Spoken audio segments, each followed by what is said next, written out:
given, kukomplete natin yung table. Tapos may binigay na angle. So that is 240 lang pala.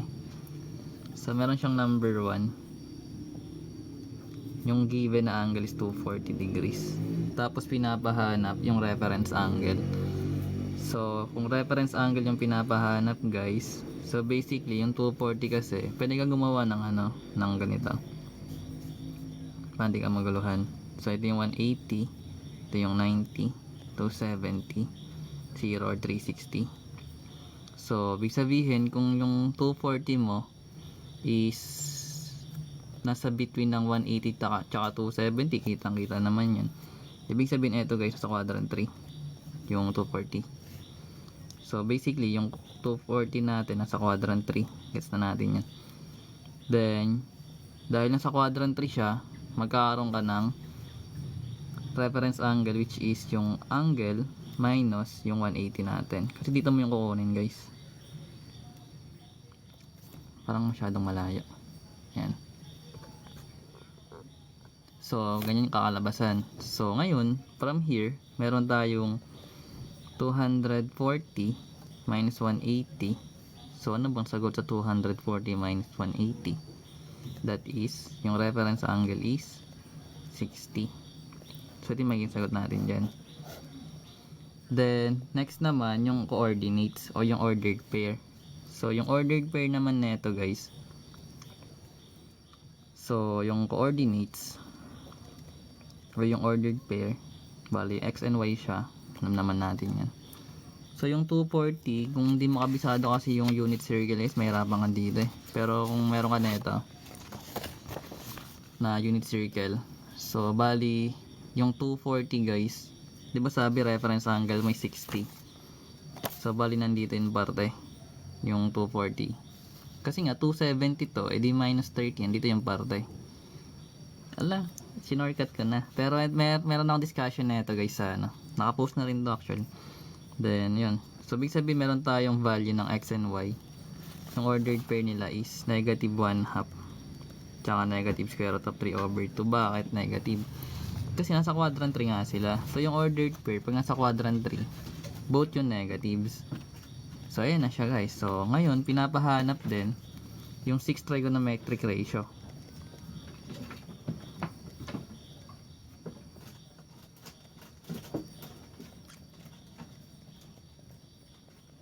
So ano ba yung mga 6 trigonometric ratio natin? So basically meron tayong sine, cosine, tangent, then yung reciprocal nila. So unahin natin yung sine. So let's say sine 240. So meron tayong sine 240 at given naman na yung ordered pair nila. Alam naman natin na itong x, that is yung cosine, then ito yung magiging sine. So dahil sine yung hinahanap, yung magiging value natin is negative square root of 3 over 2. So hindi mo na kailangan mag-compute nyan kasi may given na siya na ordered pair. So magiging ito yung value ng sine natin. As for number 2, let's say cosine 240. So ito na yun, negative 1/2. Then number 3, tangent. So tangent 240 guys. So pag tangent naman, di ba alam natin na ang tangent is sine over cosine. So pwede rin siyang sine 240 over cosine 240. So ano ba yung sine natin? That is negative square root of 3 over 2. So lagay natin dito square root of 3 over 2 divide yung cosine natin na negative 1/2. So pag negative divide negative, apply pa rin yung rules ng sines. So negative divide negative, magiging positive na siya. Then kapag parehas ng denominator, may eliminate yun, yung both denominators nila pag parehas. Kasi cross multiply mo, may eliminate naman talaga yung mga factors na parehas.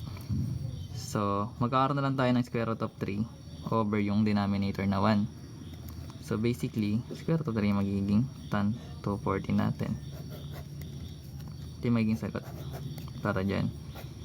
So basically guys, kung meron ka ng tatlo neto, madali na lang kunin yung yung tatlong sunod. Kasi yung sine yung reciprocal niya, yung may ko na second or yung cosecant. So, di ba ito walang ko? Which means, yung reciprocal na ito guys, yung cosecant. Pag walang ko, may ko yung reciprocal. So, 240. So, ang given na yung sign na negative, square root of negative 3 over 2, reciprocal mo, nabaliktarin mo lang. So, bali magiging negative 2 over square root of 3.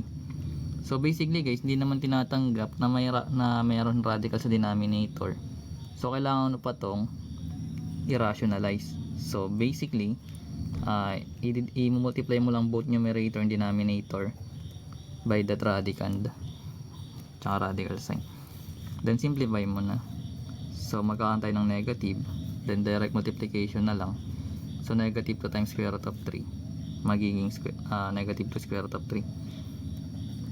Di may multiply sa loob Ito guys, pwede multiply yung loob. Pero basic yan na natin ito na yung square root of 3 times square root of 3, that is square root of 9, which is 3.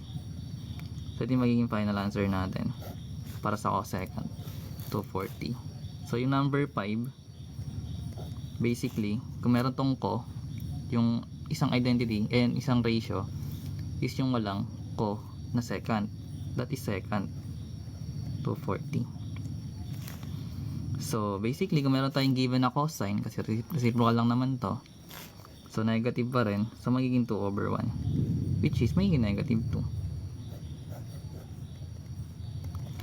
Then, as for tangent, yung isa naman, yung cotangent, yun lang naman yung, hindi ka malilit dun basta yun lang naman yung may cot tsaka tan, which is 240 pa rin. So, kung meron tayong tangent, which is sine over cosine, eto naman guys, is cosine over sine. O reciprocal nga lang din siya. Kung gusto mo ng solution, may yung solution niya. Babalik ta rin mo lang. So basically, yung cosine natin given naman, that is negative 1/2 over yung sine natin, that is negative square root of 3 over 2. Or pwede mo na dito balik ta rin to guys Or, pero lagay natin para maintindihan. Square root of 3 over 2. So, sabi nga natin, apply mo lang yung rules ng sign. So, meron ka negative divide negative. Magiging positive yun. Then, pag parehas ng denominator, pwede mong cancelin. So, magkakaroon tayo ng 1 over square root of 3. So, sabi nga natin, kailangan i-rationalize kapag may radical sa denominator. So, both numerator and denominator, gagawin mo yung or may multiply mo siya sa square root of 3. Then multiply mo na lang directly, like 1 times square root of 3, magiging square root of 3 over, multiply mo tong dalawa, so magiging square root of 9, which is magiging 3. So ito yung magiging value ng cotangent natin. So sa case na ganito guys, pwede mo ring i-memorize yung mnemonics na cast. So, ibig sabihin na ito guys, itong malalaman, kapag nasa quadrant 1, lahat ng trigonometric ratio mo is positive. Mapa sine, mapa cosine, tangent, secant, cosecant, tsaka cotangent. Pagdating naman guys sa second quadrant, ang positive lang dito is yung sine. So, yung others, puro na yung negative. Then, para naman sa quadrant 3, yung tangent lang, yung positive. Then yung dito naman, yung cosine naman yung positive. Pero yung dito guys, pares to sa yung another nila, like yung cotangent, positive din yun. Pero yung pagdating sa sine cosine tangent, eto yung sine cosine tangent, positive. Sine dito positive. Tangent positive. Balik cast. Pag ganun ka mag-ikot. Counterclockwise. Or pwede again, no? Ikaw bahala kung paano mo siya i-memorize. So, ito yung number 1 na binigay. Meron bang problem? Dami na ito Ito yung number 2 na ito. Wait lang. Saan na yan? Wait lang. Gets yun. Ganun pala yun.